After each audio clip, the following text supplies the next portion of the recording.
dalam waktu yang tertinggal, seperti angin yang tak pernah diam, menebarkan fikiran mencari motif dan objektif, merentasi masa silam kegemilangan, tamadun Islam.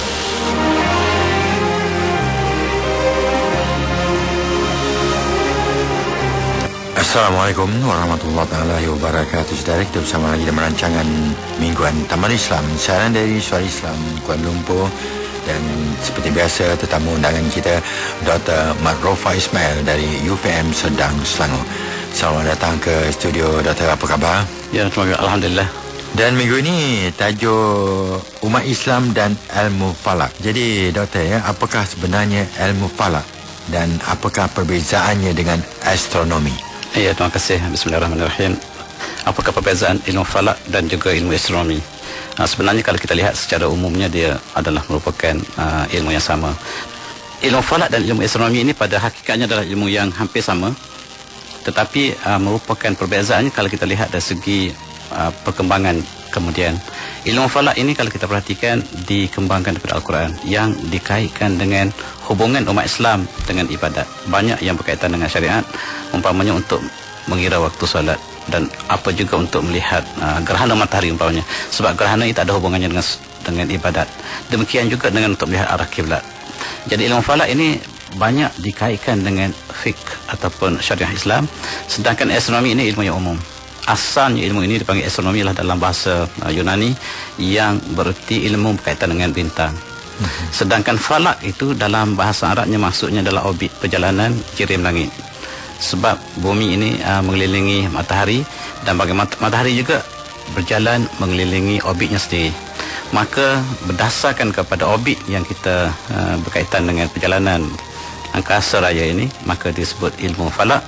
Sebab dalam Al-Quran banyak istilah ini disebut. Umpamanya dalam surah Yasin yang selalu kita baca, kullum fi falakin yasbahun. Ini setiap giring yang disebut sebelum itu berada dalam satu orbit. Mereka berputar dalam orbit mereka, mengambil sepenuh istilah falak inilah, maka timbul satu ilmu yang besar dalam tamadun Islam, iaitu ilmu tentang perjalanan jirim langit. Dan ilmu ini berkaitan dengan ibadat umat Islam. Sebab kalau kita puasa, maka kita mula mengira satu hari bulan ini berdasarkan kepada cerapan bintang bulan, dan juga dengan pengiraan bagaimanakah kita untuk mencerap bulan ini, dikira dulu bagaimanakah peredaran bulan dan sebagainya. Matahari, bagaimanakah hubungan di antara matahari, bulan dan bumi. Maka kita dapati bahawa ketiga-tiga objek ini berjalan dalam falak masing-masing. Itu yang disebut kullum fi falakin yasbahun. Ataupun dalam surah Al-Anbiya disebut juga huwallazi ja'ala asy-syamsa wal qamar, huwallazi ja'ala al-laila wan nahar wasy-syamsa wal qamar kullum fi falakin yasbahun. Maka dialah yang menciptakan malam dan siang, menjadikan bulan dan matahari, kesemuanya berjalan di atas falak masing-masing. Sesuai daripada nama inilah, sempena nama inilah, maka satu bidang ilmu yang besar dalam tamadun Islam disebut sebagai ilmu falak. Itulah perbezaannya dengan astronomi. Berapa luaskah langit yang dapat kita saksikan di atas sana ni, Doktor? Kita dapat bayangkanlah betapa luasnya apa yang kita dapat saksikan. Apa yang kita lihat ini ialah sebahagian daripada langit yang sangat dekat. Yang kita dapat saksikan bulan, bintang, matahari, cakrawala dan juga galaksi yang bengkak di atas ini, pada hakikatnya adalah langit dunia. Seperti yang disebut dalam surah Al-Mulk, walaqad zayyana as-samaa'a ad-dunya bimasabiha wa ja'alnaha rujuman lisyayatin. Dan kami jadikan langit yang dekat, langit dunia itu, dengan hiasan bintang-bintang. Masabih ini dalam istilah kata ahli tafsir lah bintang-bintang yang dapat kita saksikan. Dan hari ini kalau kita perhatikan apa yang kita dapat saksikan dengan mata kita ataupun dengan alat canggih, teropong dan sebagainya, ini menunjukkan satu kawasan yang cukup luas. Itu baru digambarkan dalam Al-Quran sebagai walaqad zayyana as-samaa'a ad-dunya. Ialah kami hiaskan langit dunia baru. Maka di manakah langit yang ketujuh? Di mana ketujuh langit? Maka sangat-sangat luas. Dan untuk menggambarkan betapa luas, cahaya kita dapati bergerak dengan 300,000 km per saat. 300 dalam satu saat dia boleh berjalan sejauh, menembusi sejauh 300,000 km. Dan kita cuba bayangkan bintang yang paling dekat dengan kita pun mengambil masa jutaan tahun untuk sampai ke kita. perjalanan cahaya itu nak sampai ke kita jutaan tahun. Betapa luas dan meganya. Itu bintang yang paling dekat. Dan hakikatnya bintang yang sebenar yang paling dekat dengan kita ialah matahari lah. Matahari mengambil masa 6 minit atau 9 minit untuk sampai ke bumi. Dan bintang yang lebih dekat, yang lebih jauh daripada matahari dengan bumi, mengambil masa jutaan tahun untuk sampai. Menunjukkan betapa luasnya bintang yang terdekat. Sedangkan galaksi ini yang kita dapat saksikan dengan alat-alat cerapan merupakan gabungan daripada jutaan-jutaan bilion bintang yang entah berapa bilangannya, yang jauhnya cukup banyak. Kalaulah bintang itu baru lahir hari ini, katalah bintang baru lahir hari ini, dan mengeluarkan cahaya yang pertamanya, kita belum dapat lihat cahaya itu. Sehingga dia mengalami perjalanan selama jutaan tahun. Tentulah kita tidak sempat melihatnya. Selama jutaan tahun baru sampai ke bumi cahaya yang kalaulah bintang tersebut baru dilahirkan, diciptakan. Dengan kaedah yang sama, sekiranya sebuah bintang itu mati, sebab bintang ini macam hayat manusia juga, dia boleh hidup dan dia boleh mati. Dia kecil, mula diciptakan dan akhirnya dia akan mati. Dan sekiranya dia mati hari ini, kita masih terus dapat melihat cahayanya dalam sejuta tahun ataupun lebih jutaan tahun lagi. Sebab cahayanya baru sampai, dan apabila dia mati, perjalanan cahayanya masih meneruskan perjalanannya baru sampai pada kita. Yang kita lihat di atas itu sebenarnya bintang itu sudah tidak ada. Yang kita lihat itu ialah arwah bintang, dan itu adalah bekas bintang. Dulu dia ada kat situ, tetapi sekarang sudah tidak ada, untuk menggambarkan berapa jauhnya bintang. Dan kalau kita lihat dalam surah Al-Waqiah, fala uqsimu bimawaqi'in nujum, bahawa Allah bersumpah, aku bersumpah, kata Allah, dengan bekas tempat bintang yang pernah wujud di situ. Mawaqi' ini boleh tempat jatuh, boleh tempat letak. Dan ahli sains hari ini melihat bintang yang kita lihat hari ini sebenarnya sudah tidak ada. So bintang yang baru ada sekarang belum sampai cahaya pada kita. Dan ini untuk menggambarkan betapa luasnya bintang, langit yang kita lihat. Dan di manakah kita? Kita berada di atas sebuah kapal yang bernama bumi. Bumi kita ini kalau kita lihat, kita keluar daripada angkasa kita, dia hanyalah sebuah planet yang kecil, terapung-apung di angkasa raya, dan bila-bila masa sahaja dia boleh tergelincir daripada landasannya. Dan dia berada dalam kesatuan kosmos yang mega. So kita dapat bayangkan di manakah kita berada dan di manakah cakrawala yang besar ada. Itu baru kita melihat langit dunia. Di mana langit pertama, langit kedua, ketiga, seterusnya langit yang ketujuh, seterusnya Sidratul Muntaha, seterusnya Arasy dan sebagainya. Tentulah di luar daripada imajinasi seorang manusia. Inilah keluasan alam ciptaan ilahi, supaya kita berfikir. Dan inilah apabila kita merenungi, melihat ke atas, dan jangan lupa kita adalah sebahagian daripada kesatuan kosmos keseluruhannya. Dan kita rasa sangat kecil apabila kita melihat alam yang begitu mega. Itu bayangan betapa luasnya langit yang kita sebut langit itu. As-Samad dalam Al-Quran. Kenapakah falak menjadi ilmu penting dalam sejarah Islam ni, Doktor? Ya, ilmu falak ini sangat penting dalam Islam. Sebab kalau kita perhatikan, hampir keseluruhan ibadat fiqh itu bergantung dengan perjalanan siang dan malam, pagi dan petang. Katalah kita solat. Solat subuh bermula dengan fajar. Fajar ini dapat dikira bagaimanakah matahari, pusingan bumi mengelilingi matahari, dan pusingan ini menentukan waktu pagi. Bilakah bermulanya syuruk berlaku, apabila kita matikan, bilakah waktu zuhur umpamanya. Waktu yang ketika matahari betul-betul berada di atas ufuk kita ataupun di azimah kita ataupun zenith. Maka apabila dia tergelincir sedikit, maka dia masuk waktu zuhur. Ini memerlukan pengetahuan ilmu astronomi, ilmu falak. Sebab kita kena tahu perjalanan bumi, kita kena tahu perjalanan matahari, bagaimanakah pusingan bumi, bagaimanakah edaran yang mengelilingi tentang orbitnya, sehingga kita dapat mengira menggunakan matematik. Jadi ilmu ini sangat-sangat penting, sebab untuk menentukan waktu solat. Selain pada itu, kita dah sebut tadi, umpamanya kita untuk mula puasa, so kita bergantung kepada kedudukan ijtima' matahari, bulan dan bumi ini, bilakah dia berlaku. Dan apabila satu hari bulan itu apabila berlaku sedikit ijtima' itu sudah lari, maka itu permulaan satu hari bulan. So untuk kita mengetahui bila di manakah kedudukan bulan, matahari dan bumi. Bagaimanakah mereka duduk dalam satu garis, dan apabila mereka mula bergerak, maka di situ kita cerak permulaan awal bulan, menentukan awal Ramadan. Kemudian demikian juga untuk haji. Haji juga memerlukan pengiraan yang sama. Dan apatah lagi tentang solat kiblat.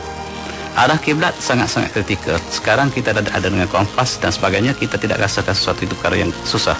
Tetapi satu masa dulu ketika Islam mula berkembang, katalah ke Samarkand, orang Samarkand tahu bahawa kiblat itu sebelah barat, tetapi ke arah mana tepatnya secara ukurannya, maka perlulah diasaskan ilmu yang sangat tepat untuk mengira ini.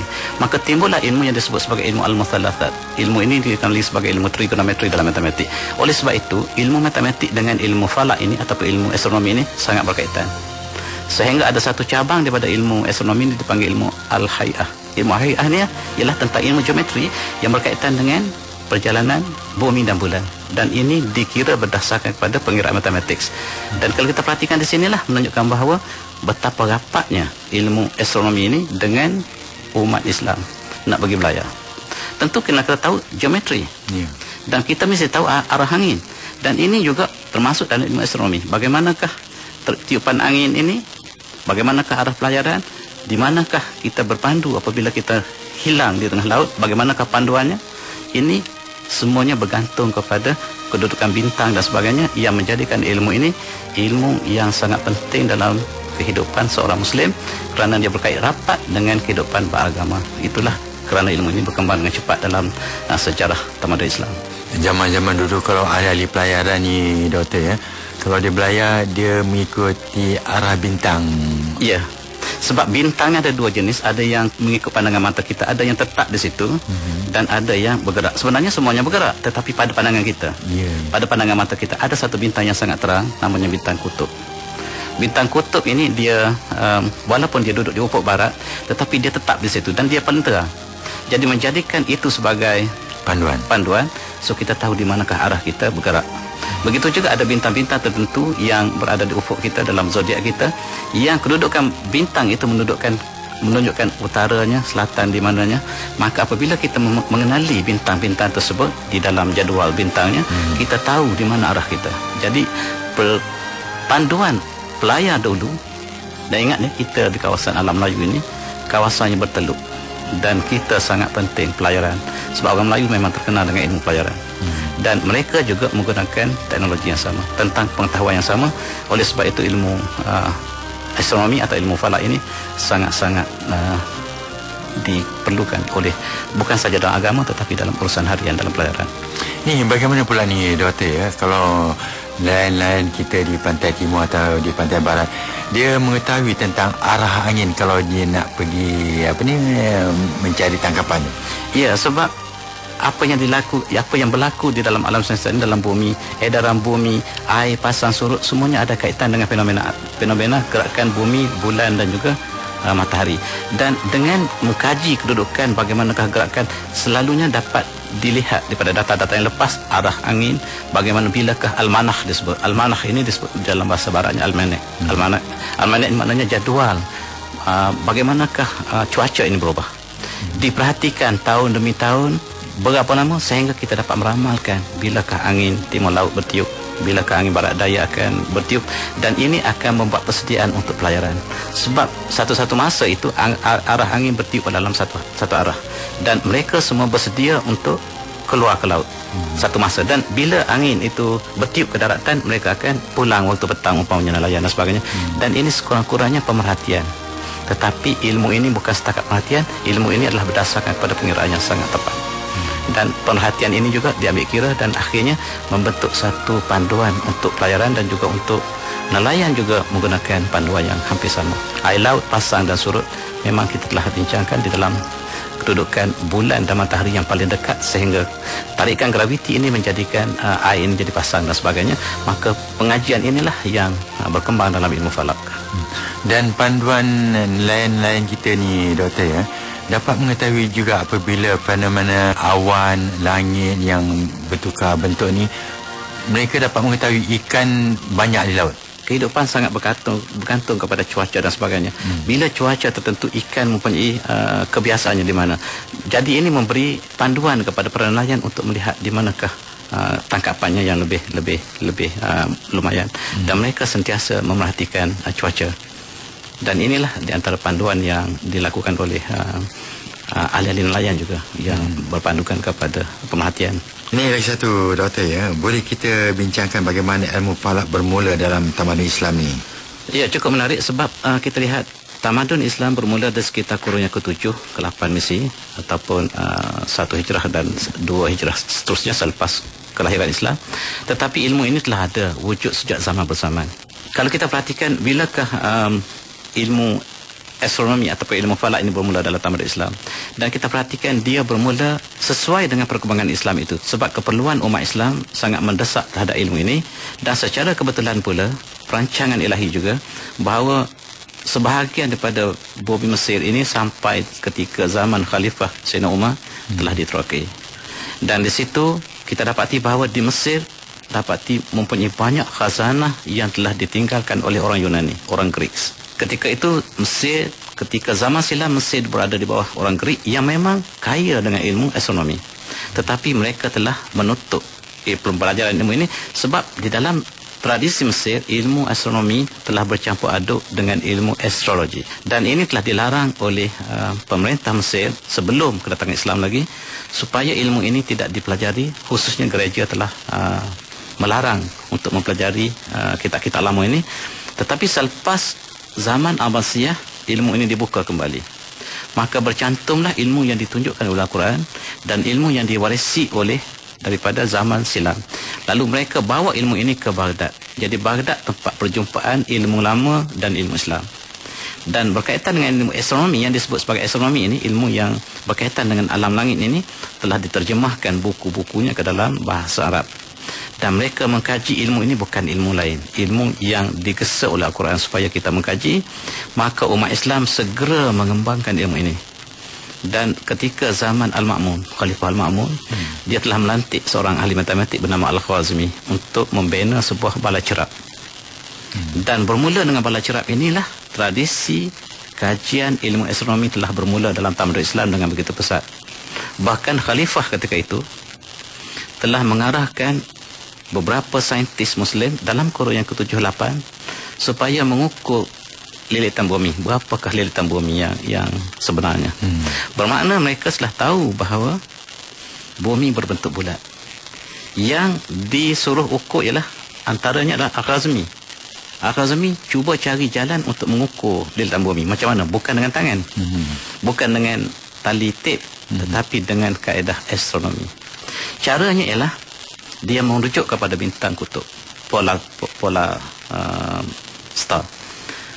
Kemudian bintang ini tidak bergerak pada pandangan mata manusia sebab dia terlalu jauh, terlalu terang, dan dia tidak bergerak. Jadi manusia ini daripada satu titik dia bergerak ke titik yang lain.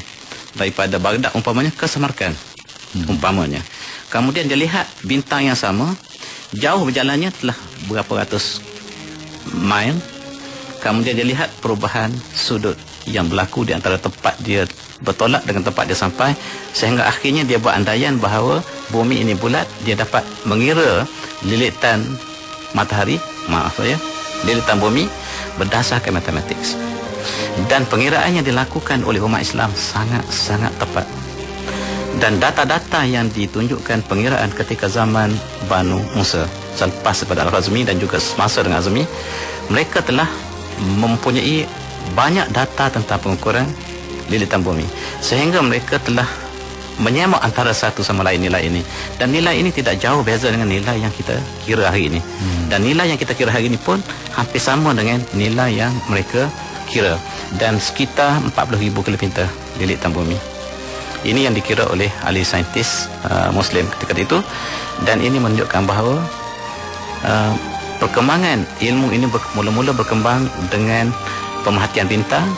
Tujuannya untuk melihat waktu, dan kemudian berkembang untuk melihat lilitan bumi, kemudian berkembang lagi untuk melihat perjalanan bintang-bintang yang disebut sebagai zodiak, dan disenaraikan dalam bentuk atlas, dalam bentuk zich, disebut zich ataupun azih, yakni jadual bintang yang setiap balai cerap ini yang dibina kemudiannya membuat cerapan bintang. dan yang terkenalnya adalah di Baghdad, kemudian di Samarkand, dan kita tahu bahawa yang paling terkenal dalam sejarah Islam, balai cerap yang dibina ialah di Ulubek di Uzbekistan. Itu adalah balai cerap yang paling agung dalam sejarah pembinaan ilmu falak umat Islam, sebab di situ adalah kemuncak perkembangan ilmu falak. Maka daripada Baghdad sampai pada zaman Ulubek di Uzbekistan, umat Islam telah menempa sejarah yang begitu besar dalam sejarah ilmu falak. Dan ilmu falak ini bukan sahaja untuk melihat bintang, tetapi dia berkembang dengan banyak ilmu yang berkaitan dengan untuk melihat bintang, tentulah dengan optik. Maka ilmu optik pula berkembang. Dan kemudian untuk mengira kedudukan bintang dan sebagainya, mereka memerlukan matematik. Dan mereka telah kembangkan ilmu yang kita sebut sebagai trigonometri. Ilmu trigonometri adalah ilmu tentang sudut. Dan ilmu ini Barat tidak pernah sebut siapakah yang mengasasnya, sebab yang mengasas ilmu trigonometri ini adalah umat Islam. Dan oleh sebab itu, dengan satu niat untuk melihat bintang, maka berkembang pelbagai ilmu, termasuklah atlas dan sebagainya, ilmu pelayaran, ilmu almanah, yakni cuaca, kaji cuaca, yang berpunca daripada ilmu astronomi. Dan dia telah menyebabkan ilmu ini berkembang sebagai satu bidang ilmu yang paling pesat dalam sejarah pemikiran perkembangan ilmu falak dalam tamadun Islam. Wallahu a'lam.